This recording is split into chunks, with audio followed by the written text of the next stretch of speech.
Sí, sí, sí. era el héroe de todos, y se lo vamos a decir a quien no lo vio o a quien no tuvo la etapa o la chance de ser contemporáneo. Después de que Diego dejó de jugar en Italia y estar en el Napoli, donde todavía no se comercializaban tanto las camisetas, vos agarrabas Argentina en los 90 y en el 2000, y la mayor camiseta que se veía era la 9 de Batistuta de la Fiorentina y después la 20 de la Roma.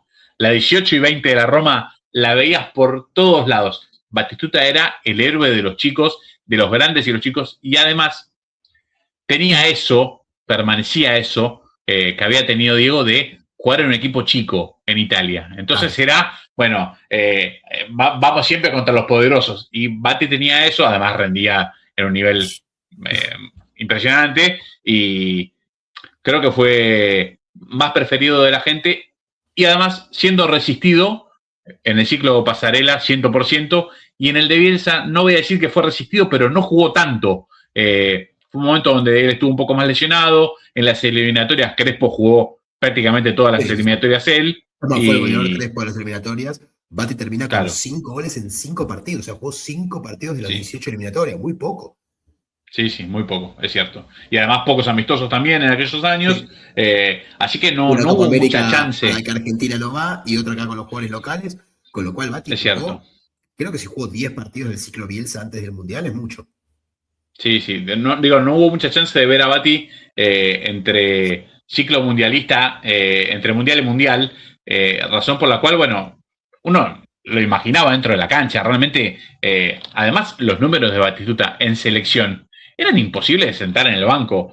Diciendo que los de Crespo eran excelentes también, uno no es en detrimento de Crespo, pero la verdad es que nada, yo no voy a aceptar nunca que con esos dos monstruos que terminaron con 200.000 goles en la temporada italiana, vos no armés el esquema para que jueguen los dos, por lo menos probalo, qué sé yo, no sé, tirate el lance de decir, bueno, a ver, hagamos otra cosa. Sí, hay un momento que te lo termina pidiendo. Mirá, me terminan odiando porque termino siempre hablando de Italia, pero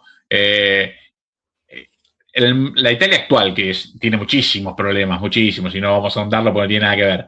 El campeonato anterior en la Serie A terminaron en la tabla de goleadores Moise Kean y segundo Retegui, ¿sí? No lideraban dos italianos o dos jugadores con pasaporte italiano, para que no se enoje nadie, la tabla de goleadores hace mucho tiempo, ¿sí? Mientras decimos salud al compañero Nacho, llega Gattuso y dice, bueno, ya está, nos falta gol, los dos adentro, y armaremos el esquema para que entren los dos. Y bueno, a veces es así. Vos en Argentina tenés un montón de talento, qué sé yo. Vos no podés decir, como dijo Bielsa en aquel momento, reitero, según mi mirada de ver el fútbol, por ahí Bielsa lo ve 50 años más adelantado que yo y tiene toda la realidad, pero me permito por lo menos discutirle esto. Saviola yo lo veo como centrodelantero, así que como Juan Batistuta y Crespo, Saviola no va. Es decir, nada, en serio, vos me estás diciendo que Saviola no puede ir por afuera un poquito, no lo puedes correr 5 metros a Saviola para que pueda jugar con los dos, o el caso de Román Riquelme, que en ese 3-3-1-3, Riquelme, bueno, no era tan flexible para jugar en ese 1 suelto como a él le gustaba, entonces no terminó siendo considerado para jugar la Copa del Mundo. Y decís, pará, vos estás hablando del mismo tipo que yo veo todos los fines de semana. No, maestro, ganó 2 Copas Libertadores, no digo solo, pero la segunda casi. Sí.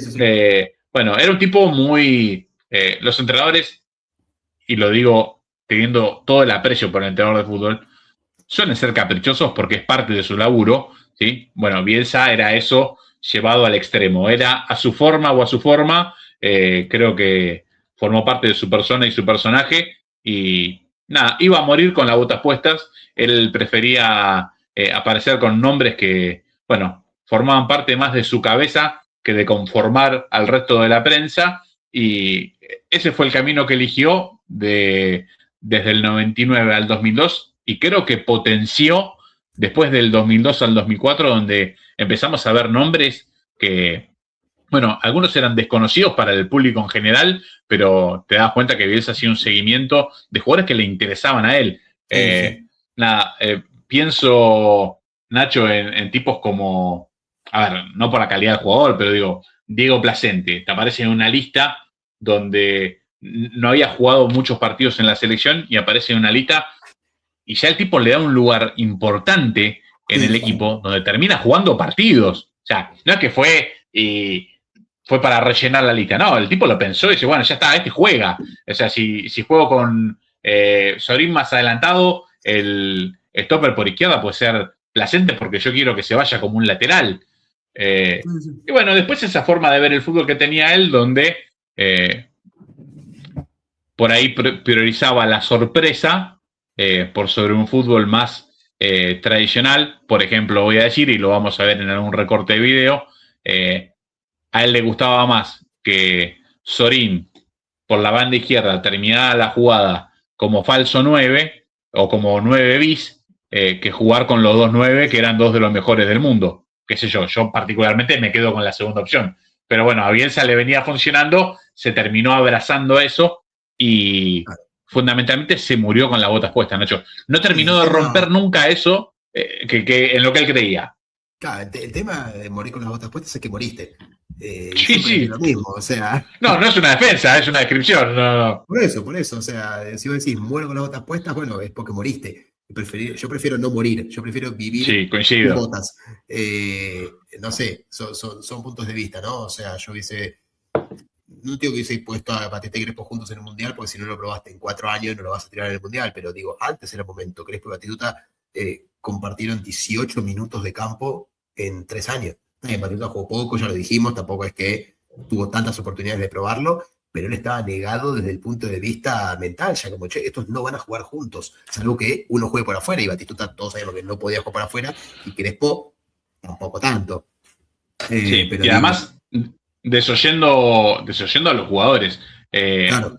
Alguna vez un colega tuvo la visión de preguntárselo a Batistuta, y Batistuta, con esa simpleza que tiene, le dijo, yo no podía creer que me nos vieran parecidos porque Hernán picaba el primer palo y yo iba siempre al segundo. O sea, vos date cuenta de lo que el tipo mira, que todo lo demás no lo vimos nunca, ¿sí? Pero te lo dice el protagonista, que jugaba en la misma posición, pero no jugaban iguales, razón por la cual, si uno te va al primero y el otro te va al segundo, bueno, vos podés hacer la prueba para decir, che, a ver, ¿qué pasa si los metemos juntos? Nada, valía la pena por ahí. Sí, después en otra de los nombres raros que empezó a meter Bielsa, postmundial, como dijiste vos, que se agravó, empezó a llevar más. Yo me acuerdo cuando la primera vez que apareció Heinze. Sí, claro. Después, bueno, terminó siendo Heinze, todos sabemos quién terminó siendo Heinze, no hay necesidad de presentarlo, pero digo, la primera vez que apareció una convocatoria, si no digo jugaba todavía en Newell's o acababa de llegar al PSG. El PSG, no el PSG actual, el PSG que en Liga de Francia salía de 10º para abajo. Y era como, ¿quién es este pibe que apareció acá, que había jugado un puñado de partidos en Newell's, que tenía una proyección increíble, que era un fenómeno, todos lo sabemos, pero que no lo conocía mucho en Argentina, de repente aparecía en la selección. No me logro acordar otros nombres, pero tenía cada tanto una de esas convocatorias que eran desconocidas para la gente, pero bueno, también hay que darle a la derecha en que muchas veces la pegó Heinze. Después, ¿cuánto tiempo estuvo en la selección? Más allá de lo claro. Si sobreviviste 4 o 5 técnicos diferentes, algo tenés. O sea, por más que haya gente que no le guste, algo tenés. A mí me pasa. Además, jugó en los mejores equipos del mundo. Sin duda, jugó en el Manchester, jugó en el Real Madrid. O sea, mucho no le puedes decir. Digo, lo mismo pasa con Chiquito Romero. A mí nunca me gustó Chiquito Romero, pero si sobrevivió tantos técnicos y todos lo pusieron de titular, algo tenía que tener. Además de no tener un competidor muy claro, pero digo, algo tiene que tener para que lo sigan llamando y le sigan poniendo de titular. Pero bueno, hubo muchos jugadores así descubiertos por Bielsa, o que Bielsa les daba un papel mucho más importante de lo que uno creería. Yo también recuerdo mucho a Gustavo López. Gustavo López, nadie va a decir que no era un jugador que no merecía estar en la selección, pero era un jugador que estaba en Europa hace un tiempo, estaba en un club como el Celta, que de vuelta no era un club top de Europa, sí se mantenía en el tiempo, todos lo conocíamos en Independiente, había hecho una carrera en Independiente, había jugado muy bien, era un gran jugador, pero no sé si nivel selección. Más que nada para esa selección que apuntaba a ser campeona del mundo. Sí. Pero bueno, el Kili. El Kili mismo. El Kili número puesto para Bielsa. De hecho, el Kili jugaba en la línea de 3 volantes por la izquierda, o si no jugaba como win izquierdo, pero jugaba absolutamente todos los partidos. Y vos decís, a ver, todo bien con el Kili, era un muy buen volante izquierdo, quizás hasta para un esquema con un medio más poblado, o Bilardo que lo utilizaba de lateral volante en aquel Boca en el 96, pero no era un jugador que no se pueda discutir, no era un jugador que no puede pelear el puesto con otro, y sin embargo el tipo estaba convencido de que era esa manera, y además tenía otra de las cosas que se puede ver de él, esto de cambiarle la posición a los jugadores. Por ejemplo, vamos a decir con nombre propio para analizar un partido claro del Mundial. Partido contra Suecia, Argentina se juega la clasificación. Vamos a llegar a hacer el análisis con algo de imágenes. Y el equipo es Pablo Caballero en el arco, que también es para debatir si Caballero tenía que haber sido el arquero en la selección. De Caballero, mira, como arquero ya en esa época, de toda la vida, Caballero había tenido un año excepcional en España. Creo que si no fue el trofeo Zamora le pega el palo, y yo creo que eso lo termina de poner por encima de Burgos, porque Burgos había sido principalmente el titular durante todo el proceso eliminatorio, y ese año le va tan bien a Caballero en España que yo creo que bien se termina de inclinar por él, porque había tenido un excelente año, y en Argentina Caballero no era tan conocido porque vivió a la sombra de uno de los más grandes de la historia, como fue José Luis Chilavert. Si no, Chilavert, tenía muchas más oportunidades. Sí.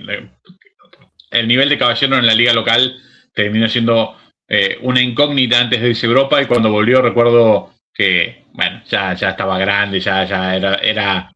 Pero nunca se entendió qué le veían tanto los entrenadores para ser un tipo convocado a la selección, siendo suplente en su club, porque no empieza a ser titular con Bielsa, sino que ya formaba parte del ciclo de pasarela, Pablo Caballero en el arco. Bueno, más allá de que podamos debatir si había alguien mejor o no que Caballero, sí creo que es una deuda del ciclo no llegar con un arquero consolidado en 4 años. Eso sí me parece que para decir, bueno, che, mira, falta un mes para jugar el Mundial, no sabemos quién va a ser arquero. Bueno, yo te digo, ya tenés problema, porque es una posición donde no tenés que tener dudas. Pero bueno, Caballero. Después, la línea de 3.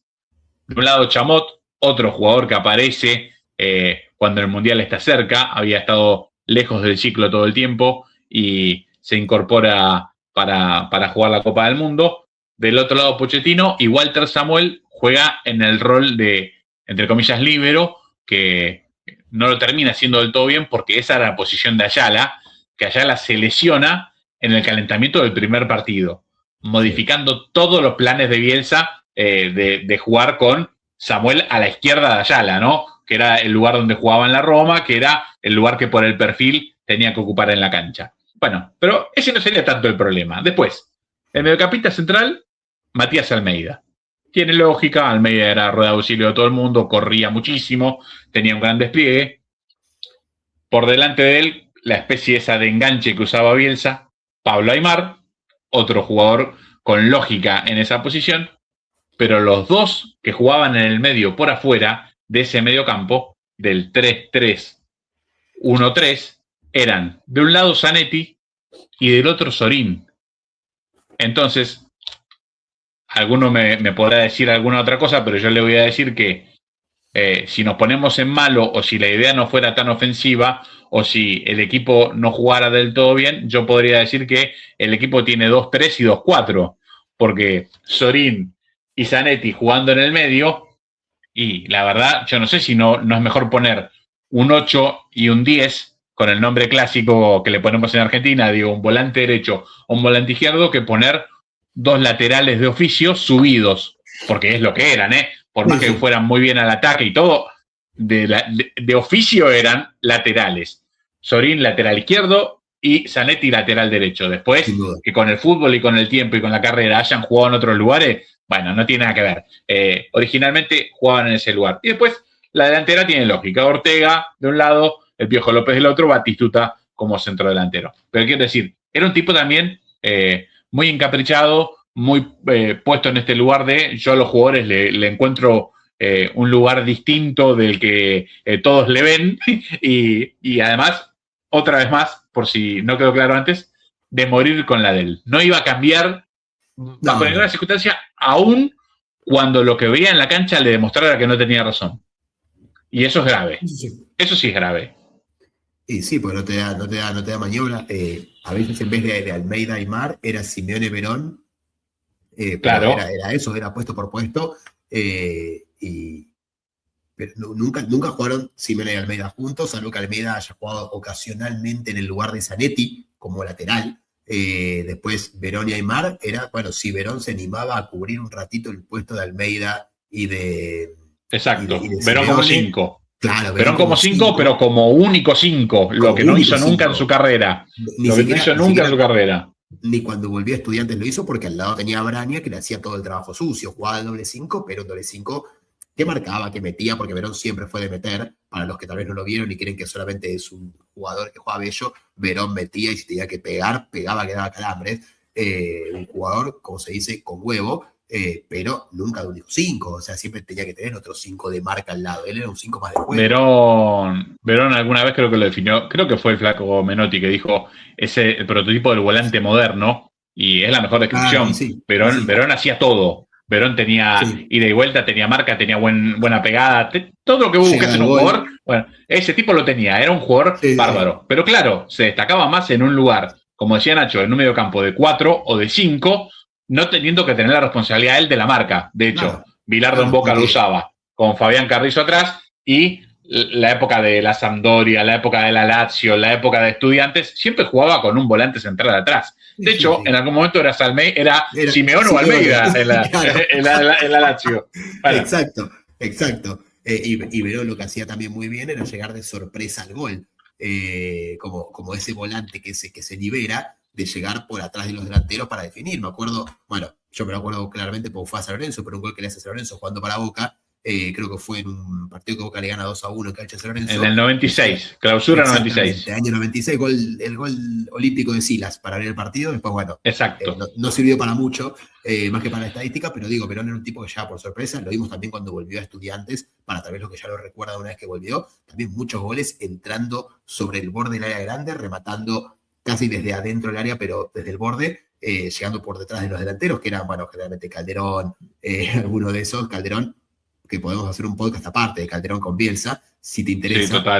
Sí, totalmente. Pero digo, un Verón que no, como único 5 no podía jugar, o sea, no digo no podía jugar, pero cedías en alguna parte del campo si tenías que poner a Verón de único 5, pero bueno, a eso vamos con la terquedad, ¿no? Me quedé con lo que dijiste en un momento de Batistuta y Crespo, porque desde el año 68 para acá, hasta el día de hoy, siendo 27 de marzo del 2026, los 3 jugadores con mejor promedio de gol en la selección argentina son Batistuta número 1, Messi número 2 y Crespo número 3. O sea, Batistuta promedia 0,7 goles por partido, Messi creo que está en 0,6, 0,50 y algo, y Crespo está en 0,55, y hubo un tipo que tuvo a los dos en su mejor momento y no los puso juntos. Ahí la terquedad, ¿no? No sé. No sé qué ejemplo, es como si en Brasil en el 98 no hubiesen puesto a Romario y a Ronaldo juntos, que, no los pudimos ver en el Mundial por una lesión, pero que jugaron juntos y se planeaba que jugaran juntos. Bueno, en Italia sí se veía que Cesare Maldini no ponía a Baggio y a Del Piero juntos porque se rompía el esquema. Entonces, Del Piero y Baggio jugaban uno por el otro, no jugaban nunca juntos. Bueno, para ponerle, a ver, un parangón que, a ver, quizás no es ni siquiera tan definitorio como poner 2 delanteros, porque esto eran 2 creativos. Hasta lo puedes entender más que no jugaran tan juntos, pero en este caso 2 tipos en el área, no lo voy a entender nunca. Y además, porque en la historia del fútbol ya se había hecho, ya habían jugado 2 centrodelanteros juntos. No es que no había pasado nunca. Digo, hay equipos en la historia con 2 centrodelanteros que utilizaban otro rol. De hecho, lo marcaba Nacho y lo nombraba, el Ronaldo que va al Inter, jugaba siempre con otro 9, jugaba con Zamorano, jugaba con Vieri. Era un tipo que se adaptaba y sin tener tanto juego, ni Batistuta ni Crespo, hubiese valido la pena probarlo. De hecho, Crespo jugaba con Enzo Francescoli. Con Ronaldo, ni hablar, pero digo, en sus comienzos, Francescoli también era 9. Algunos mirá, sí, era un 9,5 porque era un 9 creativo, sí, pero era centrodelantero también. Sí. Bueno, y Batistuta jugando, me acuerdo, el resto del mundo contra Europa, en esos partidos que hoy en día se existen, lamentablemente, pero quedan muy lindos. Un resto del mundo contra Europa juegan Batistuta y Ronaldo de delanteros y le pegaron un paseo, y no le pegaron un paseo a un equipo de primera C, le pegaron un paseo a un equipo que estaba Maldini, que estaba en los mejores defensores de Europa, y los pasaron por arriba. Creo que hicieron 5 goles, 4 goles entre los dos, con asistencias entre ellos, no es que hizo 2 goles uno, 2 goles otro, no tenía nada que ver, se la pasaban entre ellos y los bailaron a todos. Un Batistuta Y ese mismo se año, decía que no jugaba, que solamente era goleador, y demostró que no. ese mismo año juegan Italia al resto del mundo. Italia le gana 6-2 al resto del mundo, y la delantera del resto del mundo era también Ronaldo y Batistuta, porque el partido jugó en Italia, como jugaban todos ahí, y quiero decir, tranquilamente podían jugar juntos, dos tipos que nada, iban a buscar la forma de entenderse, o por lo menos valía la pena hacer la prueba, ¿no? Sí. Después, si no te sale, bueno, lo cambiás, lo modificás. Además, con un ciclo que tenía tanta ventaja en eliminatorias, tanta ventaja de partidos ganados, tantos amistosos donde no tenías nada para perder, bueno, una prueba de ese estilo, tranquilamente le hubiese buscado, de querer hacerlo, le hubiese buscado el lugar y el hueco Marcelo Bielsa para hacerlo. Además no tenía nada para perder. Sí. Si te sale, no, nada. Pues si te sale mal, decís, ven, por esto no lo hacía. Y si te sale bien, Obvio. es una alternativa. Sí, sin dudas, sí, sin dudas. Nada, es muy difícil explicarlo sin tener que nombrar la palabra capricho, pero o unas convicciones que, bueno, son innegables a su pensamiento, ¿no? Abrazado con el mismo, que es a mi manera o de ninguna manera, y bueno, nada, habrá sido como habrá sido, y alguno o todos tendremos que sacar las consecuencias al respecto. Te decía, Nacho, si querés, miramos imágenes del primer partido del debut de Argentina en el Mundial 2002. Sí, solo para complementar un poco el proceso eliminatorio, Argentina pierde un solo partido.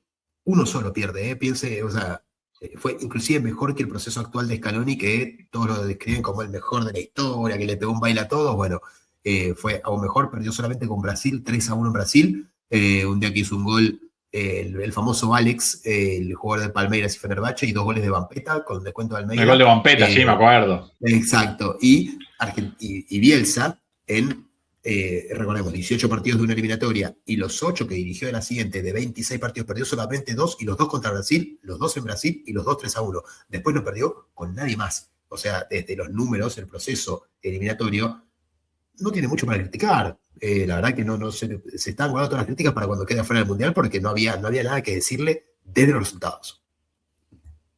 Totalmente. Nada, un equipo absolutamente sólido en toda la parte eliminatoria. Hay unas imágenes del primer partido, la Argentina contra Nigeria, madrugada de domingo en la Argentina, eran acá algo así como las 3 de la mañana, si no me falla la memoria, y vamos a ver el gol, la pelota del Mundial, 2 de la mañana, ahí está, bueno, el pie de Juan Sebastián Verón, y bueno, pensé que era la del gol, pero esta fue la anterior al gol, porque el fútbol siempre te avisa, así que bueno, Bati se lo termina perdiendo en una jugada que después cuando veamos el gol alguno va a decir, che, estuviste bien en equivocarte, porque la jugada fue muy parecida. Batistuta, nada, todavía manteniendo la vigencia, se pierde el gol en el primer tiempo, y acá sí me parece que post engaño viene la pelota, y sobre el segundo palo Batistuta se anticipa a su compañero, que creo que es Pochettino, y termina cabeceando al gol para poner el 1-0 para la selección argentina, que nada, habría de la mejor forma posible un mundial, ganando el primer partido, y si había alguien que tenía alguna duda respecto de lo que pasó después, en este momento si era imposible de pensarlo antes, ni hablar después de ganar el primer partido, decís, nada, no hay chance jamás de quedarte afuera en la primera ronda. Sí, además habían empatado Suecia e Inglaterra, con lo cual empatado 2 partidos pasabas de ronda. No tienes ni que ganar uno, era empatar 2 y pasabas de ronda, porque nada, con 5 puntos, y teniendo en cuenta que Suecia e Inglaterra les iba a sacar otro punto más de ventaja, a lo sumo te asegurabas un triple empate, mínimo un triple empate si todos le ganaban a Nigeria. La verdad que nada hacía pensar que te ibas a quedar afuera en primera ronda después del debut. Siempre se dice, si vos ganás el primer partido del Mundial, casi que estás en octavos de final, ¿no? Son muy pocas las chances de que no pases, y más siendo el cabeza de serie, más siendo uno de los máximos candidatos del Mundial, y habiendo visto el otro empate en otro partido. Pero bueno, tal vez ese empate que uno consideraba y que acabamos de decir, ¿no? Tal vez uno consideraba como algo positivo, es lo que te termina condenando. Porque tal vez si Inglaterra le ganaba a Suecia y después Inglaterra te gana a vos llegabas contra Suecia, tal vez sabiendo que el empate te convenía o que el empate los dejaba todos iguales y de repente por empatar ese partido entre Inglaterra y Suecia y después que Nigeria no le pudo robar un punto a Suecia, te encontraste yendo a la última fecha con la obligación de ganar.